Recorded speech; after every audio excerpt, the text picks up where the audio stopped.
ගරු සේනානායකකාර මන්ත්‍රීතුමා ඔබතුමාට විනාඩි 12ක් කාලයක් ලැබෙනවා. ඕඩර් ප්ලීස් සංජීව රණසිංහ මන්ත්‍රීතුමාට මුලස්වන බාර කර.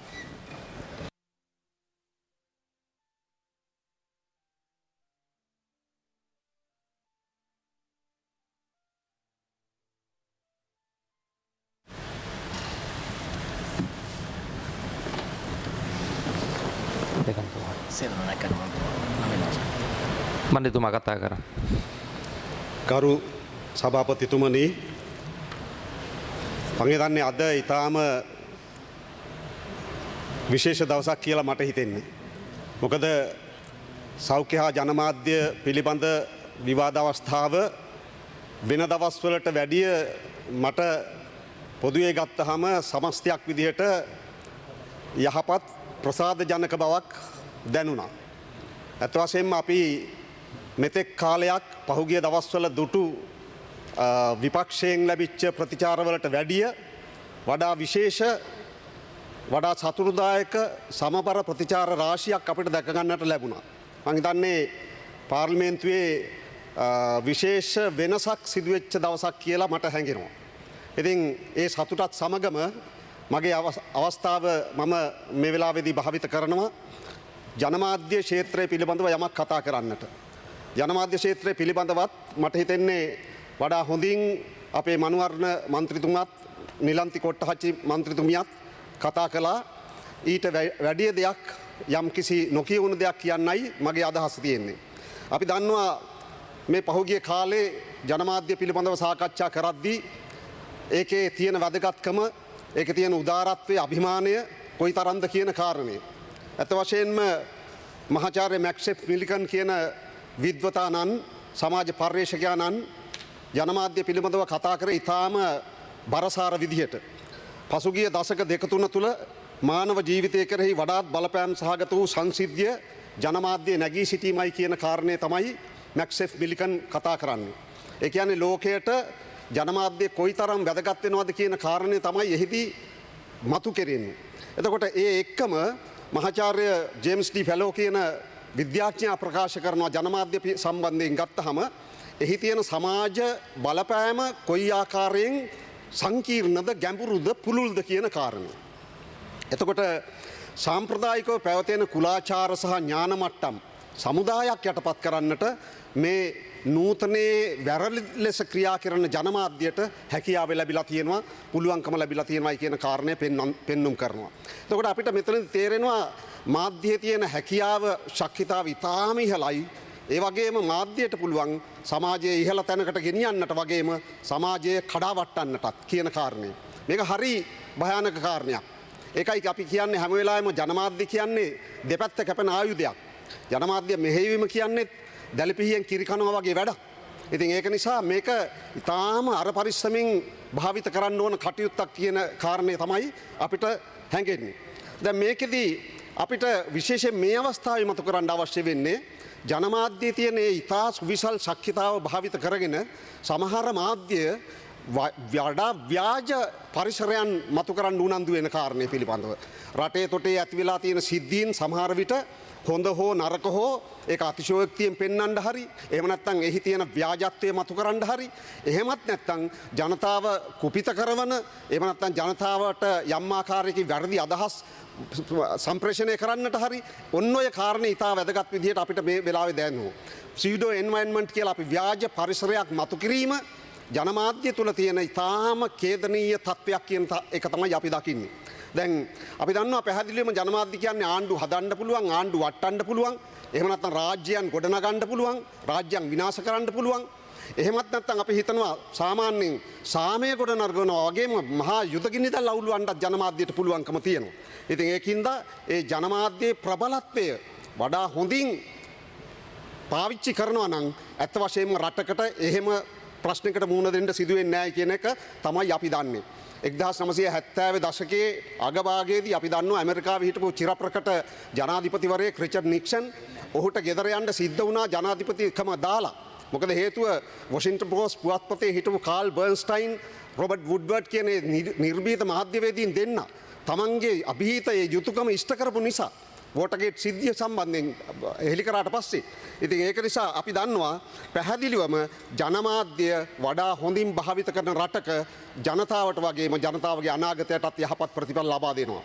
ගරු සභාපතිතුමනි, මම මේක කිව්වේ විශේෂයෙන්ම අපි අද සාකච්ඡාවට බඳුන් කරන අපේ ජනමාධ්‍ය ප්‍රතිපත්තිය තුළ සහ අපේ අයවැය ජනමාධ්‍ය සම්බන්ධයෙන් අවධානය යොමු කරන තත්ත්වයන් තුළ වඩා හොඳ කාරණයක් මම දුටුවා උද්දෘත කොට ගත්තා මේ වෙලාවේදී මේ සභාවේදී කියවන්න. අපේ ජනමාධ්‍ය අමාත්‍යාංශයේ ලේඛනයක් උපුටා දක්වමින් මම මේ වචන කීපේ කතා කරන්නේ. හොඳින් දැනුම්වත් වූ බහුමතික හා සක්‍රිය සමාජයක් ගොඩනැගීම සඳහා නිදහස් මාධ්‍ය සම්ප්‍රදායක් ප්‍රවර්ධනය කිරීමටත් දේශීය ජනවිඥානයේ ප්‍රගතිය කරා මෙහෙවිය හැකි වගකීම් සහගත මාධ්‍ය භාවිතයක් සඳහා අදාළ ක්ෂේත්‍රය ධෛර්යවත් කිරීමටත් ජනමාධ්‍ය අමාත්‍යාංශය අපේක්ෂා කරයි.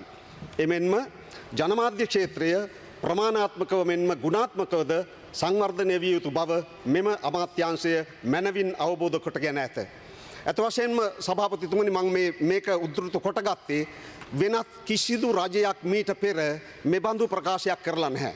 අපි ස්වයං විවේචනාත්මකව මේ වගේ මේ රටේ තියෙන ජනමාධ්‍ය අද මොන තත්ත්වයේද තියෙන්නේ කියන එක පැහැදිලිව තේරුම් අරන් තියෙනවා. මේක හදන්න ඕන කියන කාරණය අපේ මනුවරණ සහෝදරයා ඉතාම පැහැදිලිව ඒක ප්‍රකාශ කරා. කොට්ටාච්චි සහෝදරිය ඉතාම පැහැදිලිව ඒක ප්‍රකාශ කරා.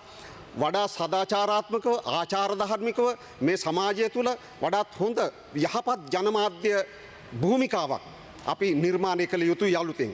මං හිතන්නේ 2025 අයවැය ප්‍රකාශයට අදාළව ජනමාධ්‍ය අමාත්‍යාංශයෙන් නිකුත් කළේ නිවේදනය ඉතාම වැදගත් මේ රටේ අනාගත ජනමාධ්‍ය සම්බන්ධයෙන් ගත්තහම.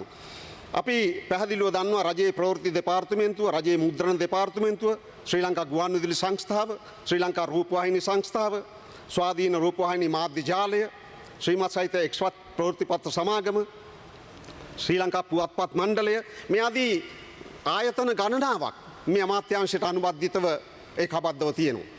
මේ ආයතන සම්බන්ධයෙන් අයවැය ප්‍රකාශනය ඇතුලේ යම් ආකාරයක ඉතා පැහැදිලි ආමන්ත්‍රණයක් අපි කරලා තියෙනවා. මේ ආයතනවලට අදාළව 2025 සිදු කරන ව්‍යුහාත්මක සහ ප්‍රතිසංවිධානාත්මක ක්‍රියාකාරීත්වය ඇත්ත වශයෙන්ම වෙනස් කරන්න මේ රජය මේ වෙනකොට ජාතික ජනබලවේග රජය මේ වෙනකොට කටයුතු පිඹුරුපත් සකස් කරලා අවසానයි. ඉතින් ඒ නිසා තමයි පැහැදිලිවම ඒ නිදහස් සහ වගකීමෙන් යුක්ත ප්‍රමිතිගත මාධ්‍ය සම්ප්‍රදායක් මේ මහ පොළොව තුල ඇතිකරන්න මේ අයවැය ලේඛනයෙන් ජනමාධ්‍ය සම්බන්ධයෙන් යම් ආකාරයක අවධානයක් යොමු කරලා තියෙනවා. නව තාක්ෂණය සම්බන්ධයෙන් තාක්ෂණ උපකරණ අලුත් වැඩියාව, තාක්ෂණ අලුතෙන් මිලදී ගැනීම, එහෙම නැත්නම් මාධ්‍යවේදීන් පුහුණු කිරීම, එහෙම නැත්නම් ගොඩනැගිලි නවීකරණය කිරීම, කාර්ය මණ්ඩල ආදී සම්බන්ධයෙන් තියෙන පුහුණු වැඩසටහන්, ශාස්ත්‍රීය පර්යේෂණ හා ප්‍රකාශන මේ ආදී වශයෙන් සකල විද තත්වයන්ට අපි පැහැදිලිවම මේ අයවැය ලේඛනය ආමන්ත්‍රණය කරලා තියෙනවා. රුපියල් මිලියන 528ක් මේ කියන කාරණා සඳහා වෙන් කරලා තියෙනවා. ඉතින් මේක ඊටාම ප්‍රබල ප්‍රගතිශීලී පියවරක් කියලා අපි විශ්වාස කරන්නේ. දැන් විශේෂයෙන්ම ජනමාධ්‍යවේදීන්ට අර කිව්වාගේ ශිෂ්‍යත්ව ප්‍රදානය. අපි දන්නවා රටක මාධ්‍යයක් කැලේ පයින්නවා නම් ආචාර ධාර්මික නොවේ නම් පැහැදිලිවම මේ මාධ්‍ය පිළිබඳව අපිට සතුටු වෙන්න බෑ. ඒ රටේ අනාගතය පිළිබඳව සතුටු වෙන්න බෑ. ඒ තත්ත්වයේ යටතේ අපි පැහැදිලිවම මේ පශ්චාත් උපාධි සහ උපාධි සඳහා මුදල් වෙන්කොට තිබීම තාම ප්‍රගතිශීලී පියවරක්. සාමාන්‍ය ජනමාධ්‍යවේදීන්ට අදාළ ආචාර ධර්මික ක්‍රියාපටිපාටිය පිළිබඳ අවබෝධය ලබා දෙන්නේ අධ්‍යාපන ක්‍රියාවලියක් විදිහට. ඒක නොවේ නම් ඉබාගාතේ යන මාධ්‍ය කරුවෝ සහ මාධ්‍යවේදීන් වෙන්කොට හඳුනාගත නොහැකි තත්ත්වයක් රට තුල මතුවලා තියෙනවා. ඒක විශේෂයෙන්ම අපි කතා කරන්න ඕන. රුපියල් මිලියන ගණනාවක් උපාධි සඳහා සහ පශ්චාත් උපාධි පාඨමාලා සඳහා වෙන් කරලා තියෙනවා. ඒක ඊටාම වැදගත් පියවරක් කියලා අපි දන්නවා. අනිත් කාර්යයෙන් තමයි දැන් අපි සාමාන්‍යයෙන් අහලා තියෙනවා රුසියානු මහා ලේඛකයෙක් වන Alexander Solzhenitsyn කියනවා එක තැනක great writer is a state within a state කියලා කාරණයක්. වඩා හොඳ විශිෂ්ට ලේඛකයා, විශිෂ්ට කලාකරුවා, විශිෂ්ට රචකයා රටක තවත් රාජ්‍යයක්.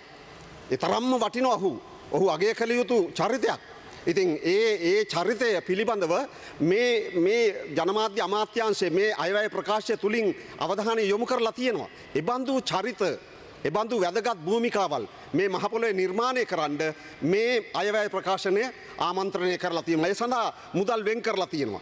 ඒ ජනමාධ්‍යවේදීන්, නිර්මාණශීලිපින්, කලාකරුවන්, මාධ්‍යවේදීන් වඩා හොඳ ප්‍රමිතිගත තත්ත්වයකට අධ්‍යාපනික වශයෙන් උසස් තලයකට පත් කර ගැනීමට අවශ්‍ය කරන වටපිටාව සකසන්නට පැහැදිලිවම මෙවරත් ජනාධිපති මාධ්‍ය සම්මාන උළෙල සඳහා රුපියල් මිලියන 27.5ක් වෙන් කරලා තියෙනවා. මේක ඉතා වැදගත් කාරණයක්. ජනමාධ්‍යවේදිය විනාඩි 2යි ගරු මන්ත්‍රීතුමා. ජනමාධ්‍යවේදිය කියන්නේ ගරු සභාපතිතුමනි ඇත්ත වශයෙන්ම මේ රටට, මේ මහ පොළොවට, මේ සමාජයට අත්‍යවශ්‍ය සාධකයක්. රට ඉදිරියට ගෙනියන ගාමක බලවේගයන් අතර ජනමාධ්‍ය කියන එක ඉතාම වැදගත් කාරණයක්. එතකොට අපි දන්නවා රටේ අධිකරණ ව්‍යවස්ථාදායක විධායක කියන ඒ රාජ්‍යයන් තුනට අමතරව සිව්වෙනි රාජ්‍ය විදියට ඒක හඳුන්වන්නේ ඒකයි. ඉතින් ඒක නිසා මං විශ්වාස කරනවා මේ අපේ අද ඉදිරිපත් කරන මේ විසර්ජන කෙටුම්පතේ අයවැය සම්බන්ධ ප්‍රකාශය ඉතාම වැදගත් මේ මහ පොළොවට බලපාන වඩා සුබදායී හෙටක් නිර්මාණය කිරීමේ තත්ත්වයක් ඇති කරන බොහෝසත් රටක්, ලස්සන ජීවිතයක්, ඒ වගේම ක්ලීන් ශ්‍රී ලංකා වැඩසටහන සම්බන්ධයෙන් අපේ ජනමාධ්‍ය අමාත්‍යාංශයත්, සෞඛ්‍ය අමාත්‍යාංශයත්, අධ්‍යාපන අමාත්‍යාංශයත් ඒකාබද්ධව කරන වැඩපිළිවෙලක ඉතාම වැදගත් ආරම්භයක්, අභිමානවත් සමාරම්භයක් මේ අයවැය ලේඛනය තුල අපි දකිනවා. ඉතින් ඒක ඉතා වැදගත් කාරණයක්. ඉතින් ඒක නිසා මම විශ්වාස කරනවා මේ දැනට මේ අයවැය ලේඛනයෙන් ජනමාධ්‍ය සම්බන්ධයෙන් වෙන් කරලා තියෙන ප්‍රාග්ධන වියදම්, පුනරාවර්තන වියදම් ඉතාම විශාලයි.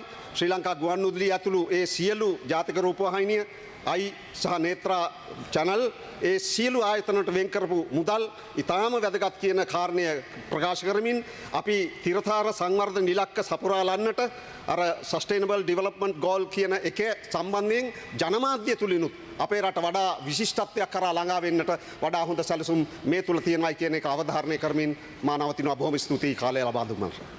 ස්තුතියි ඔබතුමන්ට.